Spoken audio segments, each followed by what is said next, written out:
Previously on Yu-Gi-Oh! Wait, this isn't Yu-Gi-Oh! Hey guys, this is Gamer playing Pokemon Platinum, obviously. Platinum Nuzlocke stuff. Don't know what that was all about, but hey, I guess it's been more than a day since I recorded because I couldn't do any stuff with this yesterday. I was kind of busy with hunting and real life stuff, kind of applying for things. And that is of no concern to anyone now, because we are going to continue with the actual game here. We've done the underground exploration stuff, and I've learned a few things that half of this team is probably going to get switched out when I can. As soon as I get another water type, I think I'm going to replace Anarchy over here because it's absolutely useless in terms of learning moves. It learns a move every 5 levels or so, and it doesn't even get a same type move, it doesn't get a water move until level 31 in this game, and that's Aqua Jet. It doesn't get a rock move at all, and it doesn't even get another attack until level 31, so it's going to be scratching all the way until then. It's not going to do any damage, so that kind of sucks. Because Heracross got Brick Break, Abanna's probably going to get replaced pretty soon, although if Heracross ever dies, this will be a good replacement when I level it up. And likewise, Driver is most likely going to get switched as well, because I have Shauna, and I want to use... Oh, excuse me, hiccups are not good. I want to use Shauna because it was the starter, and I feel like that is the right thing to do. Anyway, with the game lagging very slightly less now because I don't have a second emulator basically running the stuff. I don't have a second scene with all the stuff on XSplit right now, so that kind of helps. Now that we have done 2 gyms, we can still only buy Pokeballs. I thought you could get Great Balls at this point, but apparently not, so that's kind of cool, I guess. We'll just get another 11 of those, and that will do for that. I suppose we could go ahead and buy some netballs, but I don't know, I have 1 in bag. I guess we'll buy 3, and I'll save the rest of my money up. I'm not going to buy any healing item stuff because I really don't feel like I need to. And yeah, we are going to bring out... Well, I mean, if I'm going to switch Anarchy fairly soon anyway, then I don't really feel too bad about teaching it Cut here. Also, you can see, unlike the more recent games, I have no idea why the recent ones don't do this, but the game automatically sorts your TMs out into, you know, numerical order. So, that's kind of great. But yeah, if I'm going to switch out... What? It can't even learn Cut? You are absolutely useless! It can't even learn Cut, are you serious? It's got, like, pincer things. Like, why can it not cut? Whatever. We need to have somebody learn Cut in order to progress, so we may as well have Cutlass learn Cut, right? Oh, I am so smart, right? Yeah, we'll have Krabby learn Cut here, and we shall progress with our story time, because now we can go ahead and run through the place up above, the Team Galactic building. We can also go into Eterna again, but I want to at least do this first. I don't think it's a terribly amazing idea to go through the other stuff just now. I think it's better to do this. I don't actually know if there's an item up the top there. I haven't really ever taken a look, but I know there's a Pokeball item that we've been seeing for quite a while at the back of this place. So yeah, I was just double checking if there's anything there. This item is TM46, which is Thief.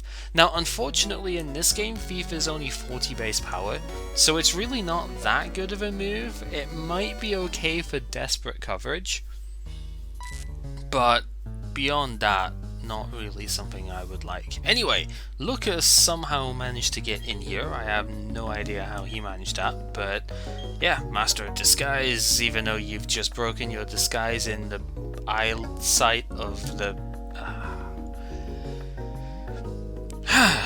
Useless. Anyway, this building has 2 sets of stairs, so there'll be traps, and yeah, there'll be easy ways to tell everything apart, so That's kind of cool. Anyway, what do you have to say for yourself?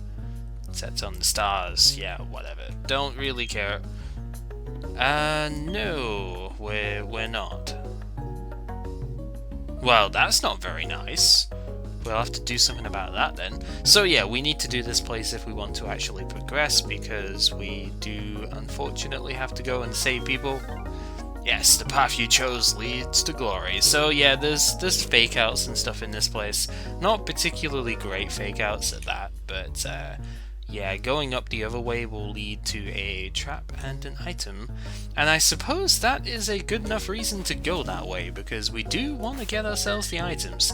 Do I want to stick with Bugsy? I think I'll stick with Bugsy, because I have... Although it is a double battle, right? So let's just go ahead and do that. Yeah, this is a double battle. So you can choose to make this single battles if you want, but I think a double battle is equally fine here, so we'll go ahead and take care of Stacy and Crystal with Marl and Why Not. Ooh, and Why Not's actually at the level where it has counter and mirror code available, so that's a little bit rough. Okay, there's an easy enough way of dealing with that. I'm going to focus down Marl's side first, and then I'm going to take out Why Not separately. And I have a pretty reasonable way of doing that, if it doesn't just get one shot by Heracross. Because I really... although Scratch is going to hit it now, and that's going to be kind of annoying, but whatever, we'll make do. So it might counter this, and that might sting a little bit. But no, he goes for the Destiny Bond. Okay, that's interesting. Do I have any ways around that? That is the question here. Also, because you can't see the HP and stuff at the same time here, if you press start, you can actually switch to the HP values instead in Gen 4. It's kinda cool, I'll admit. It's actually a pretty neat feature. So, I don't have any non-attacking moves with Heracross here, so Destiny Bond might be annoying to him. But, or I should say her, but that's okay, I think we can work around it. Hopefully we don't get caught by the Destiny Bomb, because that would really suck. Actually, if it does come to that, then I'll probably just Aerial Ace Kabuto, and I won't actually be attacking the Why Not here. But it just uses counter instead, that's fine. Counter will do double damage, but it's double of a scratch, and I can survive that. So we are in business. Destiny Bond is no longer in play, and Horn Attack should finish off the Why Not, no problem. So that's kind of how you work around Why Not / Wobbuffet. They are pretty annoying to deal with, but yeah. Also, just as a side thing, if I come across a Why Not, then, and you know, as my Pokemon for a route, I will probably not count it, because it's kind of dumb. Brick Break will take this thing out, no problem, so we'll just go ahead and do that. But yeah, Why Not is one of those Pokemon that you just kind of can't really do anything with, and it would stifle things a bit too much, I think. But sure, you should probably just take all Pokemon, etc., but I don't honestly feel like it would contribute at all, and that's as good a reason as any to not actually, you know, count it and stuff. For the same sort of reason as you don't count other stuff with that. Although, then Wobbuffet is a bit of an issue by itself, like actually trying to run away from not run away, but to work around Why Nots and Wobbuffets and stuff. Are you actually gonna... Yeah, you are. I wasn't actually sure, because apparently he only has a one-tile detection range. You do not have very good eyesight, good sir, but you do have a love disc, because we totally haven't seen enough love disc in this playthrough yet. Ah, looking forward to the obligatory route where I end up finding Love Disc. I think the last Nuzlocke that happened in was Soul Silver, which I was doing with Shane, and unfortunately couldn't finish because of you know, personal reasons. But yeah, that was back in the national park, I believe. or it was somewhere around about there. If it wasn't National Park, it was like the next route beyond or something. Anyway, get ourselves next speed. Probably won't ever use it, but hey, they can be sold. That's a thing. Plus, we need to show the items anyway, so whatever, you know. And then you will probably also... oh no, you won't fight. New energy sources. See, that I could actually get behind. That is something I would like to do myself, or at least, I guess, modifications to stuff that way. Anyway, let's make progress together. Well, sure, you seem like a pretty good bunch. Let's go up here. And yeah, this actually isn't the trap route. So it's... sometimes you just need to kind of trust the signs, I guess. It's not too bad. Anyway, stop for some weak training. That's not very nice. We're gonna beat up that Pokemon because I don't know. Actually, that doesn't really make sense when you think about it. Anywho, we have ourselves Delibird. Delibird only has present, so it won't really be too bad. I do want to conserve Brick Break PP though, so we'll just use our weaker attacks here. Because, well, let's face it, Rock Smash will still get the 2-shot, which is fine. And Present didn't do that much damage. It did do a decent bit, actually. That's a bit more damage than I would have liked, but it wasn't particularly significant. I can easily shrug that off, you know. Oh no, I lost 14 HP. How will I ever survive, you know? I will survive quite happily. So, what is this? You have been defeated. That's what it is. So yeah, lots and lots of fights. You do not have to do a lot of these fights, but yeah, there are a lot of fights available, so that's cool. And we can get ourselves another item by defeating this trainer, so why thank you, people come to us. I am not here to donate my Pokemon, I am here to kick your sorry butts. And that is exactly how it's gonna go, Mark. You've got a very weird name for your character, but whatever. Randomizer for the win. Let's just go ahead and horn attack here. That is my... ooh. Yeah, okay, that's fine. I will kill it before that works. So, Bide gives you 2 turns to knock out the enemy Pokemon before it unleashes double the damage that you dealt to it during the course of its Bide. And unlike the original generation, Bide has +1 priority at this point. I think it had that in Gen 3. It might have had that in Gen 2 as well. But, yeah, +1 priority basically makes it kind of ridiculous. Also, Feint in this generation is different to what it is nowadays. Feint in this generation, where it was introduced, is a 50 base power normal move that only works if the opponent uses Protect.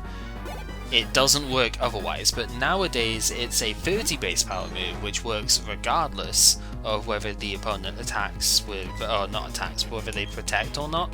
And instead this is probably overkill, instead it just nullifies their protect if they use it. But in this generation it only worked if protect was used, which makes it an absolutely useless move. I mean, it's pretty bad now as well, but it has uses because it's +2 priority. I think it wasn't even that in this gen, it might have only been +1 priority as well, so I guess that doesn't, the priority side of it doesn't really matter too much, because being honest, the only time it would really be used is in double battles anyway, and it still doesn't really make too much of a difference. So long as it has some priority, it would work. So yeah. Anyway, science versus person. You are not even going to speak to me. That's yeah, you don't even know what's going on, so how can you yeah. The road to success. Well, if it's a successful path, we have to take it, right? And it actually is the successful path. So this place is rather little, which I think is kind of cool. Anyway, this is actually a fight as well with a scientist dude. And yeah, in the New World Order. Wonder what that sounds like. Yes, let's not make that. Cool trainer male, Malcolm. Oh wow, another Dragonair, jeez. Dragonair probably has Dragon Rage, so this will sting a lot. But because it's a scientist, they tend to use X items first, and that basically means that I should get the 2-hit KO pretty easily here. I'm just going to Horn Attack, because Horn Attack should win from that range. It's about 2/3 of the strength of Brick Break, so it's just under 2/3, so it's fine. If Brick Break does like 75% damage, then that'll easily take it out. So, level 22, pretty solid. I don't remember when it next learns a move. It might be 25. I want to say 25, but I'm not entirely sure. But if we go this way, we can get ourselves some items, which is pretty great. It's a blue shard, and that's a Clefairy that's now trying to look at me through the wall. Also a revive, totally useless for the run because I can't use revives ever, but they sell for 750 Pokédollars each, which is a handy sum. That's just over a Great Ball in terms of value. So, what have we got over here? We've got working for world peace. I don't know about that, but what is with them? I don't know. Yeah, what are they trying to accomplish indeed? You, tell me what you're trying to accomplish. Yep. Jupiter is going to deal with us. So, let's have an admin fight. We've gone through the rest of this place already. She has a weird sock design there, and also she's Breeder Joey. Okay. Well, unfortunately, Hoot Hoot is one of those Pokemon I do need to switch out of because it does have 4 times effective moves on me. This probably means I'm going to get hit by Hypnosis here, which... Oh, okay, Reflect instead. That's cute. I could have just killed it, but whatever. Reflect doesn't actually matter because I'm now using special attacks. Hoot Hoot is more specially defensive though, so it will live that Thunder Shock. Does get a Power Proc though, that's pretty good. Do I get the trigger on that? No. But Uproar, only 55 base power. It does have Stab, but Hoot Hoot's not very strong, so I do not mind about that at all. Take a bite of this. Get a load of this, right? Had to make a reference like that in here somewhere. So, easily taking out the Hoot Hoot, that is fine, and we should get to level 24 here as well, as we do. So that's good. Are we going to learn a new move yet? When did we learn Calm Guard? I forget. Like 22 or something? Ooh, wow, Miltank. Okay.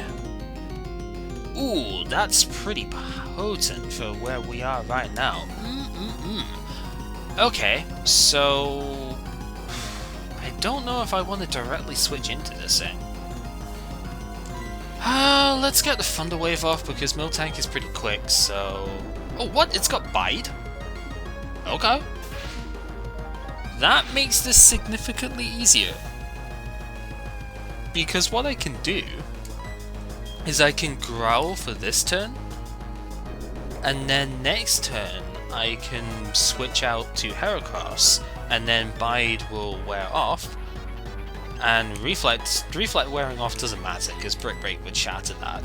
But now I can switch out with no impedance whatsoever, and that is how you play around Bide. And now I can just Brick Break. And Brick Break should 2-hit KO because even though Miltank is physically defensive, this is a 75 base power super effective stab. It will get the 2-shot. And I don't have to care about losing a Pokemon here. If somehow I didn't manage to kill it, then I would switch out into Grabby. And the one thing with a Nuzlocke like this, if because of it being a randomizer one, if there's a point where I cannot progress using the Pokemon I have because of needing HMs and stuff, I can bring out a Pokemon that's been knocked out, you know, or I can go and catch one. So I'd just go catch a Bidoof. Yeah, official Pokemon statue investigation, blah blah blah. Collected energy, so yeah, they're done. Yeah, mythical Pokemon is kind of what's being researched. So, yeah, okay. It's a last warning. I don't know, kind of scary. But yeah, Clefairy was. This is why the bike owner was here in the first place, the cycle shop owner, because his Clefairy got stolen. Clefairy, I guess, being from space and all of that, handed over. Yeah, they wanted the energy of a space-born Pokemon or something. I don't know. It's like they are from space. Well, they are called Team Galactic, so who knows, right? Yeah, we will do. But first, we must gain an upgrade. So if I ever catch a Porygon in this run, I can use the upgrade to when I level it up to actually get it evolved to Porygon 2. Because again, with the nature of this, and now that Team Galactic's gone, the music is here, and you know, it's back to the regular town music. But since I have gone ahead and, you know, doing this fire emulator, I think I said this at the start, but if a Pokemon needs a trade evolution, then so long as the item or, you know, just general level requirements are met, then I can evolve it naturally. I believe, again, Kadabra, stuff like that, evolves at level 37. I didn't check the entire list of Pokemon levels and stuff that way, so I wouldn't be able to tell you exactly when everything levels up and evolves. But yeah, if I have an item for a trade Pokemon like the Metal Coat for Cypher, or the upgrade for Porygon, then it can evolve. That does unfortunately mean all of the Gen 4 evolution ones like Electivire, Dusknoir, stuff like that will not be able to evolve until post-game, because you can't grab those items until then. But yeah, we actually had to go to the Cycle Shop, which is... this is the name writer, right? So, Cycle Shop is over here, and we get interrupted by Cynthia. So yeah, there we are, blah blah blah. You've got something for us? Ooh! Pokemon egg, that would be great. Except I need to, yeah. Alright. Sure, we will do that. So, it depends on who you really talk to in terms of, you know, like who's making the rules and stuff for the Nuzlocke as to whether you can accept stuff like this. I'm gonna go ahead and say yes for this playthrough, because this Pokemon I will have encountered it effectively in Eterna. So I'm gonna go ahead and allow the egg here, because I'm gonna treat it as the effective Pokemon capture for Eterna. I know you can't actually catch a Pokemon here otherwise, but you are given it in Eterna, and I think it should count because of that. So yeah, we will accept the egg. And I don't think the egg gets randomized, but yeah, Pokemon will hatch, blah blah blah. I mean, maybe it'll end up hatching in another town or something that I can't get a Pokemon from. That would also be a possibility, and then it could just be from there instead. But yeah, gift Pokemon I will actually accept during this playthrough. So, the most important item in the game, the latest model bicycle. This, to me, is the most important item, because let's be honest, fast travel is fun, and yeah, this game actually combines the two bike forms from the previous game. So, in the previous game, in Ruby Sapphire, you had the Mark Bike and the Aqua Bike. The Mark Bike is not this one. This is effectively the Aqua Bike, where it's slower but easier to control.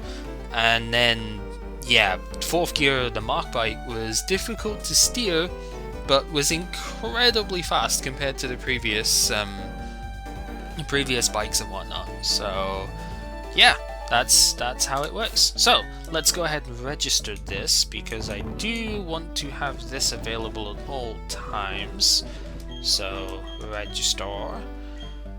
You can't do tricks in this game with the bike, though. That is one slight problem to it. But you see, this is the 3rd gear, and then 4th gear is this. So much quicker. Doesn't stop as quickly, and it doesn't start as quickly either, but is pretty freaking rad. So yeah. Anyway, this guy is one of Professor Rowan's assistants. Apparently Dawn's father, so there you go. And you have come to adventure help us. We have met 231 Pokemon right now. That's pretty great. I don't remember how many you need to see before this guy gives you a thing. It might be 30 to 50, somewhere around about there. And we get ourselves the experience share. So if we're needing to level up a Pokemon, this is how we're going to do it. So the experience share before Gen 6 was a hold item that you needed to attach to a Pokemon, and it would take half of the experience from any fight. So yeah, the mechanics of it have changed a little bit since its original inception in Gen 2. In Gen 1 it was the experience all, which split the entire experience across all of your party, and it was kind of dumb and stupid and full of dumb. But now it's... Your hat is clipping into the wall, good sir. I don't know if that happens on the console or not. Huh. Yeah, the experience share used to just like evenly split the experience, but now the Pokemon who's holding it takes all, exactly half the experience, and the rest is split between whoever was in the battle. So as soon as you enter the thing here, this is completely unrealistic, by the way, but as soon as you go onto the cycle road, it you move downwards automatically, which is why I'm doing this here. But unlike Generation 1, you move upwards just as quickly as you're moving downwards. Of course, there are a lot of trainer fights and stuff here, but we shall handle those next time. So this has been GamerCow playing Pokemon Platinum and the Nuzlocke. And next time we'll take on Cycling Road and continue forwards in our journey. Till then, take care.